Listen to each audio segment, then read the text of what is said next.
Hello friends, welcome back to my video. आज का video बहुत ज़्यादा इंपॉर्टेंट होने वाला है आपके लिए, क्योंकि आज पेंटिंग का हम लोग सबसे लेंदी चैप्टर में से एक चैप्टर जो है मुगल स्कूल ऑफ आर्ट उसको पढ़ने जा रहे हैं।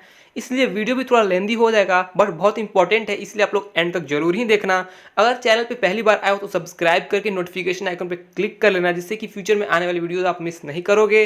अगर आपने अभी तक मेरी कोई भी वीडियोस नहीं देखी है पेंटिंग से रिलेटेड तो आप जरूर जाकर देख लो, डिस्क्रिप्शन में लिंक डाल दिया गया है। मैं 2020-21 जो है 21 बोर्ड एग्जाम जो होगा सीबीएसई 21 बोर्ड एग्जाम, उसके बेस्ड सिलेबस जो रिड्यूस्ड सिलेबस है उसी के बेस्ड पे मैं पेंटिंग का ये पढ़ा रहा हूँ। आपका सिलेबस कोड नंबर 049 है, तो बिल्कुल एकदम रिड्यूस्ड सिलेबस के अकॉर्डिंग हम लोग चल रहे हैं। बिल्कुल प्रिसाइज नोट्स आपको मैं फ्री में पीडीएफ प्रोवाइड कर रहा हूँ। उसके लिए आपको इंस्टाग्राम पे मुझे फॉलो करना होगा, वहाँ पे मैसेज करके आप मुझसे नोट ले सकते हो। बिल्कुल वो नोट्स जो होंगे टू द पॉइंट होंगे, ना ज़्यादा लिखना है ना फालतू लिखना है, एग्जैक्ट टू द पॉइंट मैंने नोट्स बनाए हैं, उसको बहुत ही मेहनत से बनाए हैं स्टूडेंट्स। तो इसलिए मैं आपको इंस्टाग्राम पे वो पर्सनली सेंड कर दूँगा। अगर आपको चाहिए होगा तो आप मैसेज करना फॉलो करके, ठीक है स्टूडेंट्स। बहुत ही आसान लैंग्वेज में आपको पेंटिंग समझ में आने वाली है, तो बिल्कुल आप स्टे ट्यून रहिए। कंटेंट्स पे एक नज़र डाल लेते हैं हम लोग। अभी तक हमने राजस्थानी पेंटिंग कवर कर लिया है, पहाड़ी पेंटिंग भी कवर कर लिया है। आज हम लोग मुगल पेंटिंग पढ़ने जा रहे हैं, तो ये दोनों अगर नहीं आपने वीडियो देखा है तो जाकर देख लो, डिस्क्रिप्शन में लिंक डाल दिया गया है। तो चलिए स्टूडेंट्स, हम लोग आज देखते हैं मुगल स्कूल ऑफ आर्ट के बारे में। ओरिजिन एंड डेवलपमेंट से स्टार्ट करना है और हम लोग ओरिजिन एंड डेवलपमेंट पढ़ेंगे कि कैसे मुगल साम्राज्य ने पेंटिंग का जो मुगल आर्ट है उसका ओरिजिनेशन कैसे हुआ, कैसे वो डेवलप हुआ, एंड फिर उसके बारे में हम लोग पढ़ेंगे कि उसके क्या क्या फीचर्स हैं, क्या क्या कैरेक्टरिस्टिक थी। तो ये हमारा कंप्लीट होगा।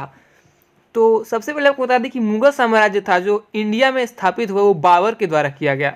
Babar the fifth descendant of Taimur Lang conquered northern India in 1526 and established the Mughal empire in India. Babur ने तैमूर लंग के सक्सेसर थे बाबर, और उन्होंने नॉर्दर्न इंडिया को 1526 में कॉन्केयर किया और उसको और मुगल एम्पायर को इंडिया में उन्होंने स्टैब्लिश किया। From his mother side he carried the blood of Genghis Khan the greatest Mongol, and in him Babur carried the characteristic of greatness from both the dynasties. Babur ने अपने माता पिता दोनों ही साइड का ब्लड लिया था और उनके माता पिता के भी बहुत बड़ी बड़ी डायनेस्टीज थी। तो बाबर के पास जो था ना वो दोनों ही के क्वालिटीज थे, उनमें उनके माता पिता दोनों का ही क्वालिटी था, ग्रेटनेस था। He inherited the Taimur's quality of patronizing music, poetry, and philosophical learning and inherent love of art as well. Taimur Lang जो है वो एम्पायर है, आप लोगों को पता होगा, आपने हिस्ट्री में अगर पढ़ा होगा तो, नहीं तो याद ही नहीं होगा आप लोगों को। तो तैमूर जो थे उनके बेटे हैं बाबर, जिन्होंने इंडिया पे कन्क्वेयर किया 1526 में, अपना इस्टेब्लिश किया एम्पायर, मुगल एम्पायर इंडिया में। तो तैमूर जो था उसका क्वालिटी ना बाबर के अंदर भी आ गया। और तैमूर की क्या क्वालिटीज़ थी? पैट्रोनाइजिंग म्यूजिक, पोएट्री, जो म्यूजिक में बहुत ज़्यादा इंटरेस्ट था उसे, पोएट्री में था इंटरेस्ट, फिलोसफिकल लर्निंग में, and inherent love of art as well. और आर्ट्स में बहुत ज़्यादा इंटरेस्ट था तैमूर को। और चूंकि तैमूर के बेटे थे बाबर, तो बाबर में भी ये क्वालिटीज़ आ गई थी, इनहेरिटेड थी, जीनेटिक थी ये क्वालिटीज़। तो फिर आगे क्या हुआ देखते हैं। इससे हुआ क्या कि his hectic life of 4 years of fighting and conquering gave him the hearing, ये टेंस जो है ये गलत लिखा गया है, इसको आप इरेज कर लीजिए। gave him a little time to set up, little हो यहाँ पे, little time to set up an atelier of his own, but he longed for the execute artwork for the Herat of Safavid dynasty। देखिए क्या हुआ कि बाबर जो थे वो कॉन्क्वेयर किया इंडिया को 1526 में। उसके बाद उसकी 4 साल की जो लाइफ थी कॉन्क्वेयरिंग करने के बाद, उसने अपना एम्पायर इस्टेब्लिश किया। और उसके बाद 4 साल तक का उसका जो लाइफ स्टाइल था बहुत ही हैक्टिक था, बिजी शेड्यूल था उसका। उसने उस 4 साल में बहुत ज़्यादा इस्टेब्लिशमेंट किया, अपने एम्पायर को बहुत ज़्यादा फैलाया, ग्रो किया, एंड उसमें बहुत कम टाइम मिला उसे। तो उन्होंने एक अटालियर जो होता है स्टूडियो होता है, उन्होंने एक स्टूडियो सेटअप किया खुद का। बट उससे ज़्यादा उन्हें प्रभावित करता था क्या? Herat of Safavid dynasty, Safavid dynasty का बहुत अच्छा आर्ट वर्क जो था उन्हें पसंद आ गया था, क्योंकि वो वहाँ गए। There he had seen the famous painting of Bihzad Shah Musawwir and his followers. तो जब वहाँ हेराट ऑफ सफाविद डायनेस्टी में जब विजिट किए थे बाबर ने, तो उन्होंने बहुत फेमस पेंटिंग ऑफ बिजहाड शाह मुशाविर की पेंटिंग देखी थी और उन्हें बहुत पसंद आई थी। This overwhelming love for Persian painting did not inspire him to understand and appreciate the art of India, क्योंकि वो पर्शियन आर्ट में इतने ज़्यादा मशगूल हो गए, इतना ज़्यादा उन्हें पसंद आने लगा कि वो इंडिया के आर्ट को ना समझ पाए और ना अप्रिशिएट कर पाए। ठीक है ना, वो पर्शियन में ही डूबे रह गए।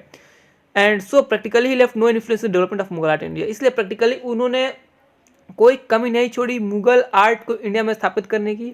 इंडियन आर्ट को वो भूल गए थे और उन्होंने पर्शियन स्टाइल को मुगल साम्राज्य में स्थापित करने की पूरी कोशिश की कि वो दूसरे पर्शियन आर्ट को अपने इंडिया में स्थापित कर सके। फिर क्या हुआ, हुमायूं। हुमायूं कौन था? बाबर का बेटा। His son was born is his father's artistic inclination but lacked the grit and determination of the Babur. Humayun था वो बाबर का बेटा था, और क्योंकि बाबर को आर्ट में बहुत ज़्यादा इंटरेस्ट था, फिलोसफी में, पेंटिंग्स में इंटरेस्ट था, तो इनहेरिटेड इसके में भी आया, बट इसके में भी झुकाव था आर्ट के प्रति। हुमायूं को भी झुकाव था, लेकिन ये लैक करता था वो स्पिरिट, वो ग्रिट, वो डिटर्मिनेशन इसके अंदर नहीं था जो बाबर ने दिखाया था और पर्शियन पेंटिंग्स को मुगल पेंटिंग के अंदर शामिल किया।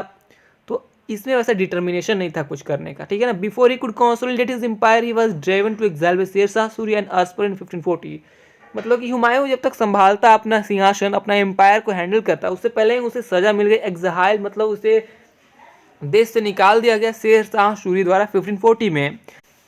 He took shelter under the Persian Safavid rulers there at Herat like his father Babur. He too fell in love with the grandeur of Persian painting. तो जैसे कि बाबर ने पेंटिंग देखा था पर्शियन और बहुत ज़्यादा उससे अट्रैक्टेड हो गया था, बहुत ज़्यादा अच्छा लगा था उसे, उसी तरह यहाँ भी जब आश्रय लिया था सफाविड डायनेस्टी के अंदर और वहाँ पे जब पेंटिंग्स देखा इसने पर्शियन, तो इन्हें भी बहुत ही ज़्यादा पसंद आए और ये भी उसमें फॉल कर गए।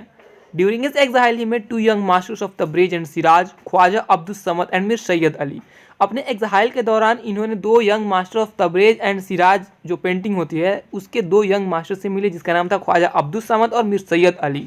ही regained his empire in 1555 and brought the 2 masters painter Khwaja Abdul Samad and Mir Syed Ali. और जब इनका जो सजा था वो पूरा हो गया और इन्हें अपना एम्पायर जब वापस मिला 1555 में, तो इन्होंने ये 2 यंग मास्टर पेंटर जो थे ख्वाजा अब्दुल समद और मिर सैयद अली, उनको अपने देश ले आए, अपने साम्राज्य में ले आए। फिर क्या हुआ, फिर अब अकबर का रीज़न आ गया। देखिए मैं जितना हो सके मैंने उतना शॉर्ट करने की कोशिश करी है, नहीं तो ये बाबर से लेके हुमायूं अकबर का पूरा कहानी लिख दिया गया है पेंटिंग में। अगर आप बुक खरीदे होंगे तो आप देख सकते होंगे, बट उतना ज़रूरी नहीं है लिखना। आपको 5 नंबर में आता है, तो जितना ज़रूरी है उतना मैंने छांट के बनाया है स्लाइड, जिससे कि आपको ज़्यादा याद करने की जरूरत ना पड़े और आपका काम भी चल जाए, ठीक है ना। तो अब अकबर की बात करते हैं। अकबर कौन था? Akbar succeeded the throne to his age of 13 in 1556। Akbar जो थे वो हुमायूं के बेटे थे, जिन्होंने 13 ईयर के एज में ही अपना थ्रोन, अपना सिंहासन जो है वो सक्सीड कर लिया था। The illiterate he had a thrust for knowledge and started the illustration of several literary religious text. क्योंकि 13 साल की उम्र में इन्होंने अपना सिंहासन, मतलब इन्होंने अपने एम्पायर पे इन्होंने अपना गद्दी संभाल ली थी इन्होंने। तो 13 साल की उम्र में कोई ज़्यादा पढ़ा लिखा तो होता नहीं, तो इलिटरेट होने के कारण इन्हें एक प्यास थी कि मैं नॉलेज ग्रैब करूं, मुझे कुछ ज्ञान चाहिए। तो इसके कारण इन्होंने बहुत सारी रिलीजियस टेक्स्ट, आध्यात्मिक बुक वगैरह पढ़नी शुरू कर दी। He himself had received training in arts by Khwaja Abdul Samad in his childhood. Akbar ने बचपन में ख्वाजा अब्दुल समद से ट्रेनिंग ली थी, आर्ट्स की ट्रेनिंग ली थी, पेंटिंग की ट्रेनिंग ली थी। क्योंकि अभी मैंने कुछ ही देर पहले बताया कि हुमायूं ने ख्वाजा अब्दुल समद और मिर सैयद अली को अपने साथ ले आए थे, तो इसलिए उस टाइम तो अकबर छोटे रहे होंगे, बहुत छोटे, तो उन्होंने ट्रेनिंग ली थी आर्ट्स की, इसलिए वो आर्ट्स के प्रति बहुत ज़्यादा अट्रैक्टेड थे। Once on the throne he built up the great imperial atelier studio with the best equipment and recruited the best among Hindu painters. जैसे ही इन्होंने थ्रोन संभाला, इन्होंने एक ग्रेट अटालियर बनवाया, बहुत ही बड़ा स्टूडियो बनवाया, जिसमें इन्होंने बेस्ट, जो भी बेस्ट होता है, one of the best painters को, हिंदू पेंटर्स को सिलेक्ट किया। और किन में से सिलेक्ट किया देख लेते हैं, उसको पेंटर्स के नाम देख लेते हैं। बसवान, लगननाथ, लगान, Mukund, Miskin, Mahesh, Madhav singled out as the master painters by Abul Fazl in his Ain Akbari. इन पेंटर्स को इन्होंने मास्टर पेंटर का, क्योंकि ये पेंटर्स बहुत टॉप क्लास पेंटर थे, इनको रिक्रूट किया अकबर ने और अबुल फजल की एन अकबरी के लिए, इस प्रोजेक्ट के लिए इस पेंटर्स को हायर किया गया, जिससे कि एन अकबरी है ना उसको पूरा पेंटिंग के तौर पे तब्दील कर दिया जाए और पेंटिंग बनाया जाए उसका। There were other equally important Hindu painter in Akbari Tasveer Khana. Akbari Tasveer खाना जो है वो है आपका अकबर का जो स्टूडियो था, जिसमें बहुत सारे पेंटिंग्स की जाती थी, रखी जाती थी। तो उसी अकबर के तस्वीर खाने में बहुत और भी ज़्यादा हिंदू पेंटर वगैरह थे जो वर्क करते थे। वन ऑफ देम अनंत, उसमें से था Anant. Dharmdas Manohar became favourite and important Hindu painter in Jahangir तस्वीर खाना। तो उन पेंटर्स में से जो है अनंत, धर्मदास और मनोहर जो थे वो फेवरेट पेंटर थे, और वो जहांगीर के तस्वीर खाना में भी वो पेंट करते थे, इंपॉर्टेंट रोल करते थे वहाँ पे। दस hundreds of Hindu artist work under the guidance of Persian master Mir Syed Ali Abdul Samad. इस तरह से बहुत और भी हिंदू पेंटर जो थे, हंड्रेड्स ऑफ हिंदू पेंटर जो थे वो पर्शियन मास्टर जो थे मीर सैयद अली और अब्दुल समद उनके अंडर में काम करते थे। The first series of illustration for Dastan Amir Hamzanama which began in Humayun's time in 1550 और 1556 took 25 years to finish in 1575 और 1582। हुमायूं ने अपने मरने से पहले एक सीरीज स्टार्ट करवाई थी, वो थी दास्तान अमीर हमजा, जिसको हमजा नामा भी बोला जाता है। ये एक मुग़ल की रिलीजियस टेक्स्ट होती है, और हुमायूं ने मरने से पहले इस टेक्स्ट को पेंटिंग में बदलने की काम शुरू करवाई थी, और बहुत सारे आर्टिस्ट लगाए थे इस पर। तो ये 25 साल लग गए इस रिलीजियस टेक्स्ट के आधार पर पेंटिंग करने में, जिसमें 1335 पेंटिंग्स की गई थी इन 12 unseen folios shows A consistency in style. 12 unseen folio में 1375 पेंटिंग की गई थी, और ये सब मीर सैयद अली के प्रोजेक्ट का हिस्सा था, इनके गाइडेंस में हो रहा था। पूरा प्लान आउट किए थे होल वर्क को Mir Syed Ali in the Safavid और पर्शियन स्टाइल। सफाविद और पर्शियन स्टाइल में इन्होंने पेंटिंग किया था। दो he was supported by A number of Indian painter, और इन्हें बहुत ज़्यादा इंडियन पेंटर का भी सपोर्ट मिला था इस प्रोजेक्ट को पूरा करने में। सोचिए 25 साल लग गया होगा, तो भाई ऐसे ही थोड़ी ना कुछ हुआ होगा, उसमें बहुत ज़्यादा आर्टिस्ट लगे थे, मेहनत हुआ, तब वो तैयार हुआ था। तो ये था मुग़ल आर्ट का शॉर्ट में आपका एक्सप्लानेशन कि कैसे ओरिजिनेशन हुआ बाबर से, डेवलपमेंट भी हुआ बाबर में, हुमायूं टाइम और अकबर टाइम में जो हुआ वो हमने देखा। इसे ही आपको लिखना होगा अगर ओरिजिन डेवलपमेंट में आएगा तो। नेक्स्ट क्वेश्चन आपका आ सकता है characteristic of Mughal painting. Characteristic किसी न किसी एक का तो जरूर ही आएगा, भले राजस्थानी का है, पहाड़ी का है, मुग़ल का है, बंगाल का है, किसी न किसी एक का कैरेक्टरिस्टिक आता है, इसलिए इसको हमें पढ़ना जरूरी है। कैरेक्टरिस्टिक हम लोग देख लेते हैं। Mughal painting is the paintings originated, improved and saw the downfall during the Mughal period itself. Mughal painting एक ऐसा पेंटिंग है जो ओरिजिनेट हुआ अपने ही शासन में, मुग़ल टाइम में ही, मुग़ल पीरियड में, एंड उसी पीरियड में उसका इम्प्रूवमेंट भी हुआ, एंड उसी पीरियड में उसका डाउनफॉल भी हुआ। ठीक है ना, तो ये अपने आप में एक अनोखी बात हो जाती है। Mughal painting had the combination of Indian paintings, the Rajasthani painting and Persian painting. Mughal painting Persian painting के साथ ही साथ राजस्थानी पेंटिंग का भी मिक्सचर था, दोनों को कंबाइन करके स्टाइल का डिस्क्रिप्शन दिया गया था। अब हम लोग इसके कैरेक्टरिस्टिक पे आते हैं। The characteristic of Mughal art. पहला फेस प्रोफाइल देख लेते हैं कि भाई मुग़ल पेंटिंग में किस टाइप के फेस को ड्रॉ किया जाता था। एक चश्म, सिंगल आइड, मतलब जो फेस होते थे वो एक चश्म, सिंगल आई फेस होते थे, विथ फुल और हाफ बॉडी फिगर, जिसमें बॉडी का जो फिगर है वो फुल बॉडी भी होता था और हाफ बॉडी भी होता था। रेयरली डेड चश्मा, डेड चश्मा मीन्स डेढ़ चश्मा, 1.5 आइड। ओके, हिंदी समझते होंगे आप लोग, ठीक है ना। तो डेढ़ चश्मा मतलब एक और आधे आँख का फिगर दिखाया जाता था उसमें पेंटिंग्स वगैरह में। डेकोरेशन के तौर पे क्या होता था इसमें, डेकोरेशन विथ ऑर्नामेंटल बॉर्डर, जो बॉर्डर है उसको ऑर्नामेंटल तरीके से डेकोरेट किया जाता था। Some paintings have dominance over the of border decoration. बहुत सारी पेंटिंग्स थी मुग़ल पेंटिंग जो अपना डोमिनेंस रखती थी बॉर्डर के डेकोरेशन में। अब सी है रॉयल स्प्लेंडर। मुग़ल पेंटिंग्स है figure of empire who give them royal Splendor. Mughal painting में जो पेंटिंग्स होती थी उसमें इम्पेयर का भी पेंट कर दिया जाता था, पेंटिंग बना दी जाती थी, जिससे कि एक रॉयल लुक आए, एक शाही एक रॉयल फील आने के लिए ये इम्पेयर को भी ड्रॉ कर देते थे पेंटिंग में। अब आता है हिस्टोरिकल सीन्स में। Mughal painting of Akbar time में द हिस्टोरिकल सीन्स, एग्जाम्पल दास्तान आमिर हमजा जैसी हिस्टोरिकल सीन्स को भी पेंट किया जाता था अकबर के टाइम में। Fine line drawing, beautiful thin and thick lines are used for showing minute details. मतलब बहुत ही अच्छे तरीके से थिन और थिक लाइंस का इस्तेमाल किया जाता था माइन्यूट से माइन्यूट डिटेल्स को ड्रॉ करने के लिए। पोर्ट्रेट पेंटिंग की बात करते हैं हम लोग। Mughal painting are the famous for the portrait painting. Even portrait of sons have also been painted along with emperor. Portrait painting तो फेमस था मुग़ल पेंटिंग का, और जो पेंटिंग होती थी उसमें संत और एम्पेयर दोनों को साथ में पेंट किया जाता था। ये भी एक बहुत बढ़िया बात थी उस टाइम की। अब आते हैं गारमेंट्स के ऊपर।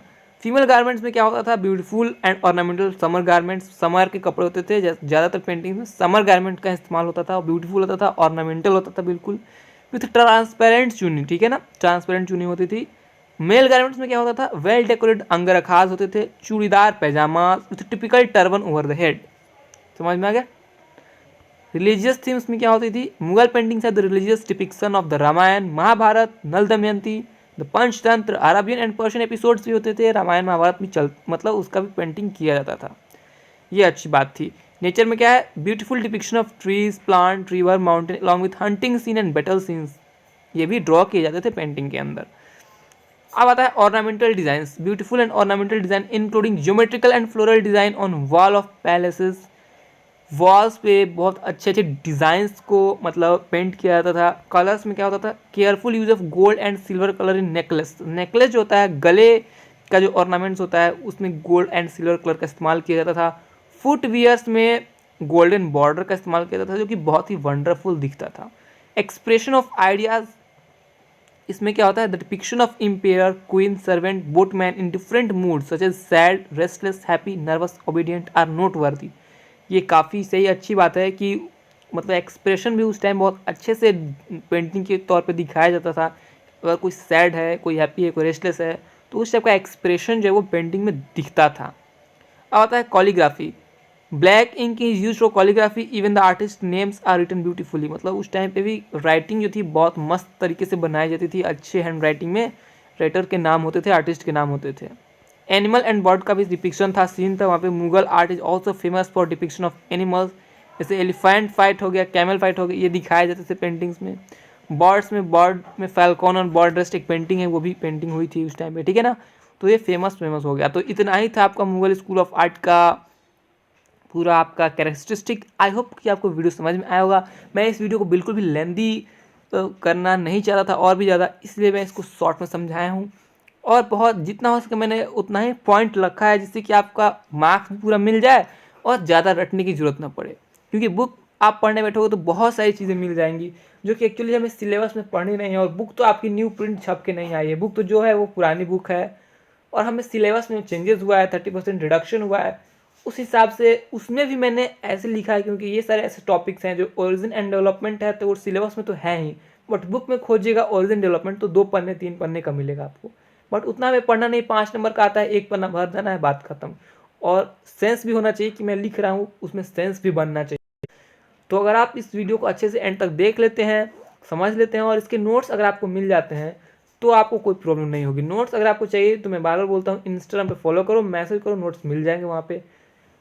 वीडियो पसंद आया हो तो लाइक जरूर करना, बहुत मेहनत से वीडियो बनाता हूँ, आप लोग देखते तो होने वीडियो। मैं आजकल नोटिस कर रहा हूँ कि फर्स्ट वीडियोस पे बहुत व्यूज़ हैं बट उसके बाद की वीडियोस पे व्यूज़ नहीं हैं। तो मैं एक रिक्वेस्ट करना चाहता हूँ आप सभी स्टूडेंट्स से कि देखिए स्टूडेंट्स, अगर आप वीडियो अभी फर्स्ट कोई वीडियोस देख ले रहे हो फिर आप छोड़ दे रहे हो तो फिर आपको एग्ज़ाम टाइम तो देखना ही पड़ेगा, क्योंकि वो बिना वीडियो देखे खुद से समझ में आने वाला नहीं है। तो मेरा ये रिक्वेस्ट है कि आप अभी से ही वीडियोस देखा करो जो टाइमली आ रही हैं, उससे कि एग्ज़ाम टाइम प्रेशर नहीं बनेगा, क्योंकि आपको अदर भी सब्जेक्ट देखना है, फिजिक्स केमिस्ट्री देखना है। तो मेरा ये सजेशन है कि आप लोग वीडियो टाइम टू टाइम देखें, जब भी वीडियो अपलोड करता हूँ मैं। देखिए अभी तक की जो छूटी हुई वीडियो आप देख लो, अदरवाइज़ आप नहीं देख पाओगे, एक टाइम पर मुश्किल हो जाएगा। नोट्स सारे आप इकट्ठे कर लो, मुझसे ले लो नोट्स वगैरह, फ्रेंड के साथ शेयर करो वीडियो को कि सभी को पता चले इसके बारे में। ये बिल्कुल लेटेस्ट सिलेबस के अकॉर्डिंग वीडियोस में बता रहा हूँ आपको, 2021 बोर्ड के अकॉर्डिंग टू वीडियोस हैं, टू द पॉइंट वीडियोस हैं। तो आई होप कि वीडियो आपको पसंद आएगा। लाइक करना, सब्सक्राइब करना, चैनल पर न्यू हो तो नोटिफिकेशन आइकन को प्रेस करके ऑल पे क्लिक कर लेना, जिससे कि आप कोई वीडियो मिस नहीं करोगे। फिर मिलते हैं नेक्स्ट वीडियो में। उससे पहले एक और बात बता दूँ, इस पे मैं प्रैक्टिकल से रिलेटेड क्वेरीज आ रही थी, बहुत बच्चे कमेंट कर रहे हैं कि आप बता दो वीडियो के कैसे प्रैक्टिकल हमें अटेंड करना है, कैसे हमारा वाइवा होगा, ओरल कैसे पूछा जाएगा हमें। तो इन सब के ऊपर एक वीडियो डेडिकेटेड आने वाली है जिसमें आपको पूरा मैं आपको बता दूंगा कि एक्चुअली में क्या होता है प्रैक्टिकल में। फिर मिलते हैं नेक्स्ट वीडियो में, तब तक के लिए बाय एंड